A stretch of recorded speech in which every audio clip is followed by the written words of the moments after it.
मेरे गांव से 1 किलोमीटर दूर एक बड़ा सा पीपल का पेड़ है। वह एक विशाल पेड़ है जिसकी शाखाएं लंबी लंबी और ऊपर से नीचे की ओर आकर ऊपर की ओर मुड़ी हुई मोड़ के आकर की है। वह पेड़ देखने में इतना भयानक लगता है कि मेरे तो उस दिन की घटना के बाद रोंगटे खड़े हो जाते हैं। उस पेड़ की शाखाएं कम से कम आधे बीघे में फैली हुई हैं। शायद तुम लोगों में से कोई मानता हो या न मानता हो, लेकिन मैं जरूर मानता हूं कि भूत चुड़ैल आत्माएं होती है।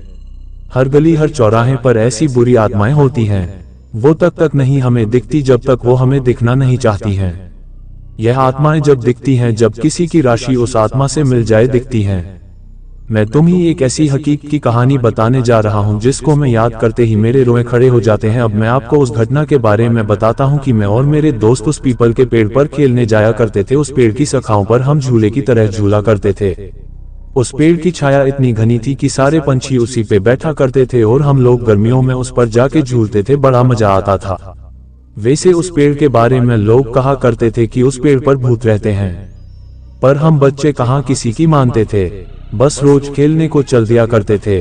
एक बार की बात है, दोपहर का समय था। हम 3 दोस्तों ने, मैं और मेरे 2 दोस्त उस दिन जल्दी चले गए। 12 बजे का समय था। हम लोग वहां पहुंच गए और हम लोगों ने प्लान बनाया कि हम लोग ऊंचाई पर जाके छिप जाते हैं और वो लोग आएंगे तो हम लोग उन्हें भूत बनकर डराएंगे। और हमने अपने अपने पेंट में कुछ पत्थर भर के ऊपर चढ़ गए। दोस्तों, एक बात और बता दूं कि उस पेड़ से 2 खेत दूर एक कुआं था जिस पर कोई रहता नहीं था, बस एक रस्सी और बाल्टी के सिवाय। हम लोग जब खेल खेल कर थक जाते थे तो उस पर जाकर पानी पिया करते थे।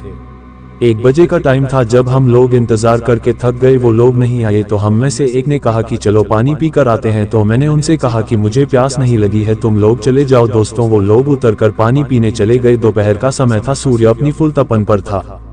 जोर जोर से लू चल रही थी और हवा के गोल गोल झुंड बनकर धूल उड़ाते हुए आ जा रहे थे। आप लोग जानते होंगे, गाँव में इन हवा के गोलाकार को दंदूरा कहते हैं। एक ऐसा ही हवा का गोला मैंने पीपल की ओर आते हुए देखा। बड़ी धूल उड़ाए हुए वो आया और पीपल के सारे पत्ते आवाज करने लगे, खरखर, और कुछ टूट के गिरने लगे। धूल की वजह से तो मेरी आंखें बंद हो गई। सारे पंछी उड़ गए एकदम। मैंने जब आंखें खोली तो क्या देखता हूँ, एक काली सी शक्ल का बड़े बड़े बालों वाला और इतना डरावना इंसान मेरे सामने वाली डाली पर बैठा है। एकदम मेरे डर के मारे हाथ छूट गए और मैं नीचे जा गिरा। नीचे गिरते ही मैं बेहोश हो गया। जब मेरी आंखें खुली तो देखा कि मेरे दोस्त पानी पीकर लौट आए हैं। मुझे उठाकर उन्होंने मुझे बिठाया नीचे। पीपल के पत्ते काफी इकट्ठे हुए थे, इसलिए मेरे ज्यादा नहीं लगी, बस मेरे पैर से थोड़ा सा खून निकल आया था। जब मेरे दोस्त ने पूछा कि क्या हुआ तो मैंने उन्हें बताया कि अभी इस पेड़ पर मैंने भूत देखा है। सारे दोस्त समझ रहे थे कि अजय हमें डराने की कोशिश कर रहा है। उन्होंने कहा, लगता है तुझे प्यास लगी और तू ऊपर से इसलिए गिर गया है। उन्होंने कहा, जा तू पानी पीकर आ, तब तक हम यहीं बैठे हैं।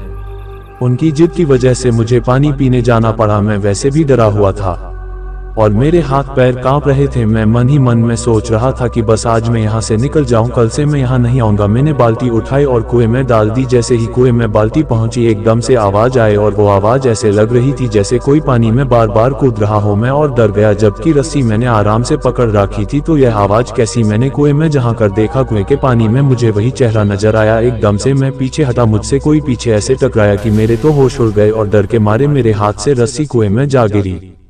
मैंने जैसे ही पीछे देखा, वही भयानक शक्ल वाला आदमी खड़ा था। मेरी तो आवाज बंद हो गई। उसके बड़े बड़े दांत, लंबे लंबे बाल, दांत तो ऐसे जैसे कि साले ने कभी जिंदगी में मंजन भी नहीं किया हो। उसकी खाल जली हुई सी जैसे कि कोई जला हुआ इंसान, इतना जली हुई सी जैसे कि कोई जला हुआ इंसान। इतना डरावना लग रहा था कि मैं तो बस मेरी आंखें खुली थी, बस शरीर में कोई जान नहीं थी, बस मैं बेहोश होके गिर पड़ा। मेरे दोस्त सोच रहे थे कि यह अब तक क्यों नहीं आया। 5 मिनट बाद जब मेरी आंखें खुली तो मैंने देखा कि मैं पीपल के पेड़ के नीचे पड़ा हूं। तो मैं और डर गया कि मैं यहाँ कैसे आ गया। दोस्त मुझे उठाकर लाए थे।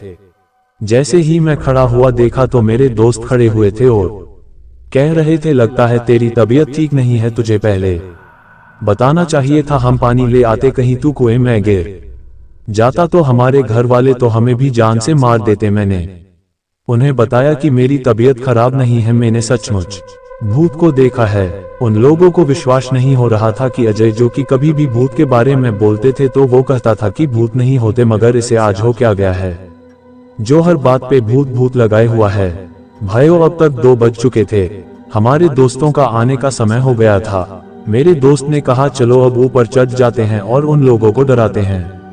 मुझे डर तो लग रहा था, पर मैं दोस्तों के साथ ज्यादा ऊपर नहीं, बस थोड़ी ऊंचाई पर जाके बैठ गया। जब वो लोग आए तो हमने पत्थर फेंकने चालू किए, और तब तक हुआ क्या, जोर से एक धंधुरा हवा का झोंका आया और सारे पीपल को उसने झकझोर दिया। हम लोगों को लगा जैसे कि कोई उसे झकझोर के उखाड़ने की कोशिश कर रहा हो। मेरे दोस्तों ने समझा कि भूत है इस पेड़ पर, और वो सारे लोग डर कर भाग गए। और हम बड़े ही खुश हुए कि आज तो इन्हें हमने डरा ही दिया, पर हमें क्या पता था कि वो कक्का भूत भी यह सब देख रहा है। और उसने जोर से पेड़ को हिलाया। जैसे ही मैंने मेरे दोस्तों ने ये सब देखा, जल्दी जल्दी उतरने लगे। अब की बार तो उसकी आंखें लाल लाल, दांत होठों से बाहर। हम वहां से भागे। मैं तो डाली पकड़ के कूद पड़ा। मेरे दोस्त जिससे लटका वो डाली टूट गई और एकदम से नीचे गिरा। मैंने उसे उठाया तक नहीं, मैं वहां से भागा और मेरे दोस्त भी पीछे पीछे। बस फिर तो हमने मुड़कर नहीं देखा, घर आके ही हमने दम लिया। हमने देखा कि हमारा दोस्त नीरज नहीं दिख रहा है, तो हमने उसे उधर से लेट आते हुए देखा। वो आराम आराम से आ रहा था, उसकी आंखें लाल, हाव भाव बदले हुए नजर आ रहे थे। हमने उनसे पूछा कि नीरज क्या हुआ, तो उसने कुछ नहीं कहा, बस हमारी तरफ ऐसी ही नजरों से वह देखकर चला गया और जाकर सीधे अपनी चबूतरे पर जाकर बैठ गया।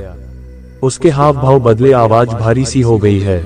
जब घर के सब लोगों ने उसे देखा और कहा कहाँ गए थे तुम लोग, तब मेरे दोस्त सुरेश ने सारी बात बता दी। तब हमारे चाचा जी ने कहा मैं हमेशा मन करता रहता हूँ इन लोगों को कि पीपल के पास मत जाया करो, पर ये लोग मानते ही नहीं। अब देखो इसका क्या हाल हुआ है।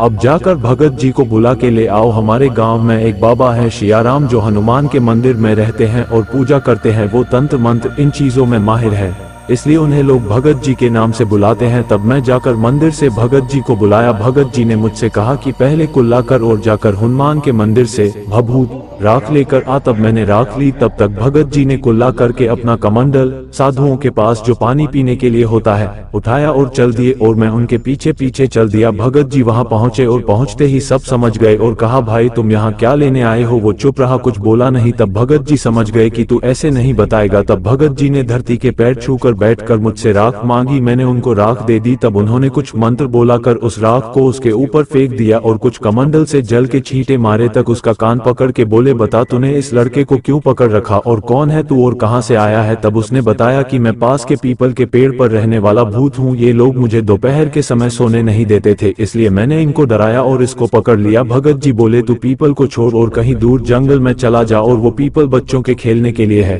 पर मैं कहाँ जाऊंगा। तब भगत जी ने कहा कि तू ऐसे ही चला जाएगा या फिर निकालूं अपना बज। और भगत जी की आंखें लाल हो गई। तब भूत ने कहा आप मेरा कान छोड़ोगे तभी तो मैं जाऊंगा। देख कितना अच्छा बच्चा है, इतना जल्दी समझ गया। एकदम नीरज हिला और वो नॉर्मल हो गया, जैसे कि अभी सोकर जगा हुआ है। तब भगत जी ने कहा जाओ, अब पीपल वाला भूत भाग चुका है, अब तुम कभी भी जाकर उस पेड़ पर खेल सकते हो। हाँ दोस्तों, एक बात बताना मैं भूल गया। जब भगत जी आंखों में जो चमक आई वो हनुमान जी थे, और उन्हीं ने कहा था कि मैं बज से मारूं क्या तुझे। तो प्रेम से बोलिए संकट मोचन हनुमान जी की जय। तब से हम लोग भूतों पर विश्वास करने लगे हैं और उनसे अब डर नहीं लगता। जब भी डर लगे तो बोलना जय बजरंग।